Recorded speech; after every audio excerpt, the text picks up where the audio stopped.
Welcome to the National Leaderology Association's exploration of the science behind leadership. In this video, we'll learn about how to motivate employees in the workplace. Many organizations sometimes struggle to motivate their employees effectively. However, by using various scientific motivational theories, they can motivate their employees and enhance performance and satisfaction. Two such prominent theories that organizations should consider are Adams' equity theory and self-determination theory, sometimes referred to as SDT. While SDT emphasizes intrinsic motivation and the importance of fulfilling psychological needs, Adams' equity theory focuses on perceived fairness and perceived equity in the workplace. This video will show you how leaders can use these theories together to create a comprehensive motivational strategy, especially in our current economic climate, where fair compensation is sometimes challenging to achieve. But before we get to that, we need to understand a couple of definitions. We'll start with the word equity. Equity has several definitions, but for our purpose here, the definition is a situation in which everyone is treated fairly according to their needs, and no group of people is given special treatment. We'll also need to know about extrinsic and intrinsic motivation. For clarity, extrinsic motivation is driven by external rewards, like money or praise. On the other hand, intrinsic motivation is driven by internal satisfaction and enjoyment. As the name implies, Adams' equity theory, which was proposed by John Stacey Adams, is based on the principle of fairness. It suggests that employees are motivated by a sense of equity, which they gauge by comparing their input-output ratio with those of others. Of course, inputs include effort, skills, and experience, while outputs encompass salary, benefits, and recognition. When employees perceive inequity, it can lead to dissatisfaction and demotivation, prompting them to seek balance by adjusting their inputs or outputs, or by changing their perceptions of the inputs and outputs of others. But then there is self-determination theory, or SDT. Self-determination theory is a widely studied but often underappreciated concept. Developed by Edward Deci and Richard Ryan, SDT focuses on intrinsic motivation and psychological well-being. It identifies three fundamental psychological needs: autonomy, competence, and relatedness. Or, as famously promoted by Daniel Pink, autonomy, mastery, and purpose. Autonomy refers to the need to feel in control of one's actions. Competence involves the need to feel effective and capable, and relatedness is the need to feel connected to others. SDT suggests that individuals are more likely to experience intrinsic motivation when these needs are fulfilled, leading to enhanced performance, creativity, and well-being. As you can probably imagine, some organizations will choose one theory or approach over the other. However, it's not an either-or situation. There are other options. For example, one could choose an integrated option. And this option is great when organizations struggle to achieve either of the previous two on their own.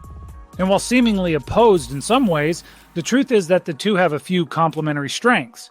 For example, while SDT emphasizes intrinsic motivation by fulfilling psychological needs, it acknowledges the necessity of extrinsic motivators, such as fair compensation. However, due to budget constraints or market conditions, fair compensation is not always feasible. In such scenarios, Adams' equity theory becomes particularly relevant.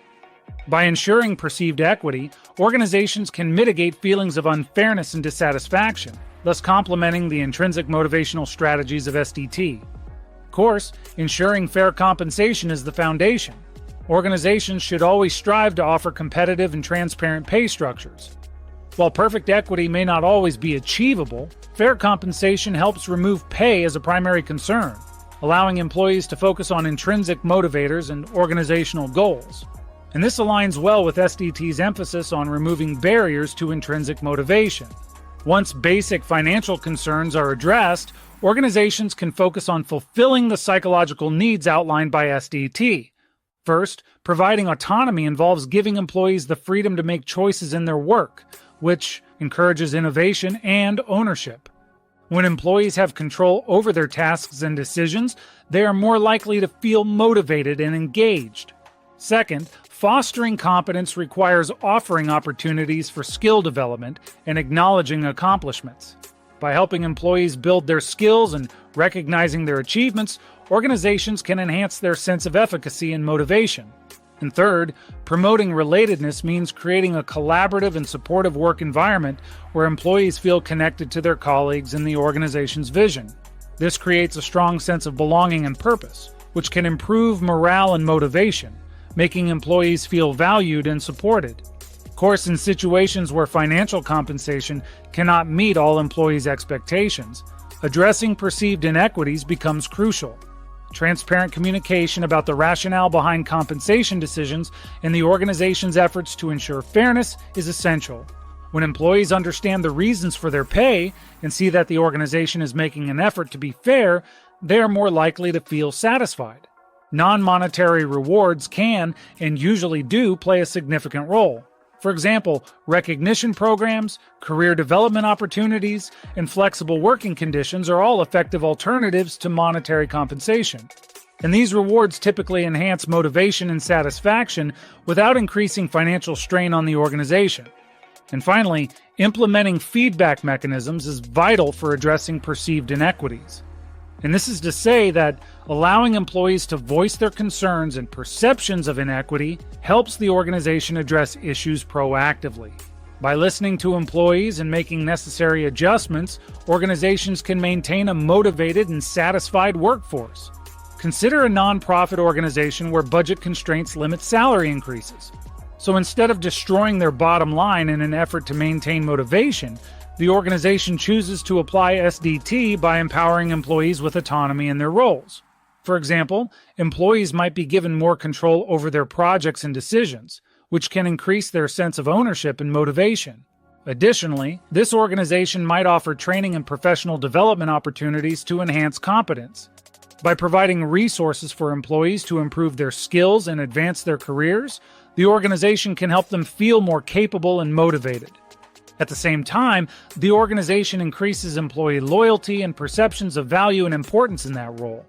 Meanwhile, the organization benefits because it improves the skill levels of its employees, which will likely benefit the organization in the long run. Of course, creating a supportive community to foster relatedness is also essential.